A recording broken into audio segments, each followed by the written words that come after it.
case, there's no cause to panic, walang epidemic, walang outbreak. What is important is that we are aware, we should be alert, but we should not panic. Nananawagan din kami dun sa aming mga kasamahan sa health sector na sana po wag nating gatungan at patakutin yung mga tao kasi kawawa naman yung ibang pasyente na walang nararamdaman, baka mamaya sa sobrang takot may mangyari sa kanila.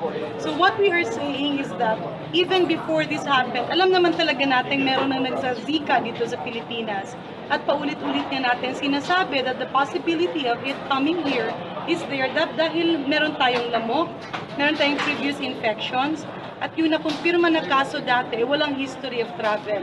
Kaya alam namin na may posibilidad at before nga ito nangyari, nung nilabas ng WHO yung classification ng mga bansa, tayo ay nasa pangatlong kategorya. Ulitin lang natin, there are 5 classifications ng mga bansa. Unang-una yung bansa na merong tinatawag na autochthonous transmission with Guillain-Barré syndrome and microcephaly. Ibig sabihin nun, may local presence ng Zika virus na merong kasamang Guillain-Barré syndrome at microcephaly.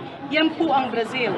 Wala tayo doon. No? Yung pangalawang classification ng WHO, ito yung mga bansang merong autochthonous Zika virus transmission or meron ng umiikot na local Zika virus at meron ng Guillain-Barré syndrome pero walang microcephaly.